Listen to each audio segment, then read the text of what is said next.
ਦੋਸਤੋ ਪੁਰਾਣੇ ਵਕਤਾਂ ਦੀ ਗੱਲ ਆ। ਇੱਕ ਬਾਬਾ ਜੀ ਸੀਗੇ, ਉਹ ਦਰਖਤ ਦੇ ਥੱਲੇ ਬੈਠ ਕੇ ਨਾ ਇਬਾਦਤ ਕਰਦੇ ਹੁੰਦੇ ਸੀਗੇ।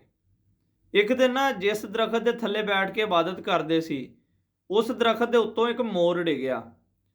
ਉਹ ਮੋਰ ਜਦੋਂ ਡਿੱਗਿਆ ਥੱਲੇ ਤੇ ਡਿੱਗਦੇ ਸਾਰ ਹੀ ਉਹਦੇ ਪੈਰਾਂ ਦੇ ਵਿੱਚ ਨਾ ਕੰਡਾ ਲੱਗ ਗਿਆ, ਥੱਲੇ ਕੰਡੇ ਪਏ ਹੋਏ ਸੀਗੇ। ਉਹ ਬਾਬਾ ਜੀ ਸਾਰਾ ਦੇਖਣ ਦੇ ਸੀ ਮਾਜਰਾ। ਬਾਬਾ ਜੀ ਨੇ ਮੋਰ ਦੇਖਿਆ ਤੇ ਉਹਦੇ ਪੈਰਾਂ ਦੇ ਵਿੱਚੋਂ ਕੰਡਾ ਕੱਢਿਆ। ਉਹ ਮੋਰ ਬੜੀ ਤਕਲੀਫ ਦੇ ਵਿੱਚ ਸੀਗਾ। ਬਾਬਾ ਜੀ ਨੇ ਉਹਦੇ ਪੈਰ ਤੇ ਪੱਟੀ ਪੁੱਟੀ ਕੀਤੀ, ਉਹਦਾ ਖਿਆਲ ਕੀਤਾ ਕਿ ਇਹਨੂੰ ਕੋਈ ਫੜ ਨਾ ਲਵੇ। 10-15 ਦਿਨ ਗੁਜ਼ਰੇ ਤਾਂ ਮੋਰ ਠੀਕ ਹੋ ਗਿਆ।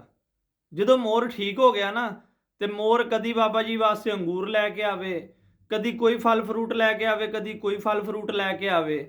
ਇਹ ਸਾਰਾ ਮਾਜਰਾ ਨਾ ਦਰਖਤ ਤੇ ਇੱਕ ਤੇ ਬੈਠਾ ਹੋਇਆ ਬਾਂਦਰ ਵੀ ਦੇਖ ਰਿਹਾ ਸੀਗਾ। ਹੁਣ ਬਾਂਦਰ ਦੇ ਦਿਲ ਦੇ ਵਿੱਚ ਆਇਆ ਕਿ ਯਾਰ ਬਾਬਾ ਜੀ ਨੇ ਇਸ ਮੋਰ ਦੇ ਪੈਰ ਦੇ ਵਿੱਚੋਂ ਕੰਡਾ ਕੱਢਿਆ ਆ, ਤੇ ਮੋਰ ਇਹਨੂੰ ਬਾਬਾ ਜੀ ਨੂੰ ਫਾਇਦਾ ਦੇਣ ਲੱਗ ਗਿਆ।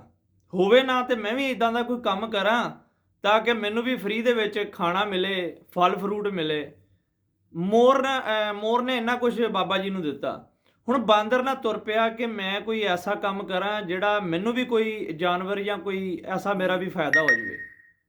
ਹੁਣ ਬਾਂਦਰ ਤੁਰਿਆ ਜਾਂਦਾ, ਅੱਗੇ ਦੇਖਦਾ ਕਿ ਇੱਕ ਨਾ ਭੇੜੀਆ ਬੜਾ ਜ਼ਖਮੀ ਆ, ਤਕਲੀਫ ਦੇ ਵਿੱਚ ਆ। ਉਹ ਜਾ ਕੇ ਦੇਖਦਾ ਉਹਦੇ ਕੋਲ ਤੇ ਉਹਦੇ ਪੈਰ ਦੇ ਵਿੱਚ ਨਾ ਕੰਡਾ ਲੱਗਾ ਹੁੰਦਾ। ਉਹ ਬਾਂਦਰ ਜਾ ਕੇ ਭੇੜੀਏ ਦਾ ਕੰਡਾ ਕੱਢ ਦਿੰਦਾ। ਉਹ ਜਿੱਦਾਂ ਹੀ ਉਹਦੇ ਪੈਰ ਦੇ ਵਿੱਚੋਂ ਕੰਡਾ ਕੱਢਦਾ ਆ ਤੇ ਭੇੜੀਆ ਉਹਦੇ ਪਿੱਛੇ ਪੈ ਜਾਂਦਾ। ਹੁਣ ਬਾਂਦਰ ਅੱਗੇ ਅੱਗੇ ਤੇ ਭੇੜੀਆ ਪਿੱਛੇ ਪਿੱਛੇ। ਹੁਣ ਬਾਂਦਰ ਵਿਚਾਰਾ ਕਦੀ ਉਸ ਦਰਖਤ ਤੇ ਚੜ੍ਹ, ਉਸ ਤੇ ਚੜ੍ਹ, ਭੱਜ ਨੱਸ ਕੇ ਉਹਨੇ ਜਾਨ ਬਚਾਈ। ਬਾਂਦਰ ਨੇ ਤਾਂ ਹੁਣ ਆਪਣੀ ਵੱਲੋਂ ਇਹ ਕੋਸ਼ਿਸ਼ ਕੀਤੀ ਸੀ ਕਿ ਮੈਂ ਕੋਈ ਐਸਾ ਨੇਕ ਕੰਮ ਕਰਾਂ, ਚੰਗਾ ਕੰਮ ਕਰਾਂ ਤਾਂ ਕਿ ਮੈਨੂੰ ਫਾਇਦਾ ਹੋਵੇ। ਉਹ ਬਜਾਏ ਫਾਇਦੇ ਦੇ ਤਾਂ ਉਹਦੀ ਤੇ ਜਾਨ ਤੇ ਬਣ ਗਈ। ਉਹਨੇ ਬੜੀ ਮੁਸ਼ਕਲ ਭੱਜ ਨੱਸ ਕੇ ਆਪਣੀ ਜਾਨ ਬਚਾਈ ਤੇ ਜਾ ਕੇ ਬਾਬਾ ਜੀ ਦੇ ਕੋਲ ਹਾਜ਼ਰ ਹੋ ਗਿਆ। ਕਹਿੰਦਾ ਬਾਬਾ ਜੀ ਮੈਨੂੰ ਇੱਕ ਗੱਲ ਤੇ ਦੱਸੋ। ਬਾਬਾ ਜੀ ਨੇ ਕਿਹਾ ਹਾਂਜੀ ਪੁੱਛੋ। ਉਹਨੇ ਕਿਹਾ ਬਾਬਾ ਜੀ ਤੁਸੀਂ ਇੱਕ ਮੋਰ ਦੀ ਮਦਦ ਕੀਤੀ, ਉਹ ਮੋਰ ਤੁਹਾਨੂੰ ਫਲ ਫਰੂਟ ਲਿਆ ਕੇ ਦਿੰਦਾ ਆ, ਤੇ ਮੈਂ ਤੁਹਾਡੇ ਵੱਲ ਦੇਖ ਰਿਹਾ ਸੀ। ਮੈਂ ਸੋਚਿਆ ਕਿ ਮੈਂ ਵੀ ਇਦਾਂ ਦਾ ਕੋਈ ਕੰਮ ਕਰਾਂ ਕਿ ਮੈਨੂੰ ਵੀ ਵਿਹਲੇ ਬੈਠੇ ਨੂੰ ਕੋਈ ਫਲ ਫਰੂਟ ਆਵੇ, ਕੋਈ ਮੇਰਾ ਫਾਇਦਾ ਹੋਵੇ। ਮੈਂ ਤੁਰਿਆ ਜਾਂਦਾ ਸੀ ਜੰਗਲ ਦੇ ਵਿੱਚ, ਦੇਖਿਆ ਇੱਕ ਭੇੜੀਆ, ਉਹਦੇ ਪੈਰ 'ਚ ਵੀ ਕੰਡਾ ਲੱਗਾ ਸੀਗਾ। ਮੈਂ ਉਹਦਾ ਕੰਡਾ ਕੱਢਿਆ ਤੇ ਉਹ ਤਾਂ ਮੇਰੀ ਜਾਨ ਦਾ ਦੁਸ਼ਮਣ ਹੋ ਗਿਆ। ਤੁਸੀਂ ਮੋਰ ਦਾ ਕੰਡਾ ਕੱਢਿਆ ਤੇ ਉਹ ਤੁਹਾਨੂੰ ਫਲ ਫਰੂਟ ਲਿਆ ਕੇ ਦੇ ਰਿਹਾ, ਇਹ ਕੀ ਵਜ੍ਹਾ? ਤੇ ਬਾਬਾ ਜੀ ਕਹਿੰਦੇ ਗੱਲ ਇਹ ਆ ਕਿ ਮੈਂ ਜਿਸ ਮਕਸਦ ਦੇ ਤਹਿਤ ਕੰਡਾ ਕੱਢਿਆ ਸੀਗਾ ਨਾ, ਕਿਉਂਕਿ ਇਹ ਮੋਰ ਸੀਗਾ ਜ਼ਖਮੀ, ਤੇ ਅੱਲਾਹ ਤਾਲਾ ਉਸ ਬੰਦੇ ਦੀ ਹਮੇਸ਼ਾ ਮਦਦ ਕਰਦਾ ਜਿਹੜਾ ਕਿਸੇ ਦੀ ਮਦਦ ਕਰਦਾ।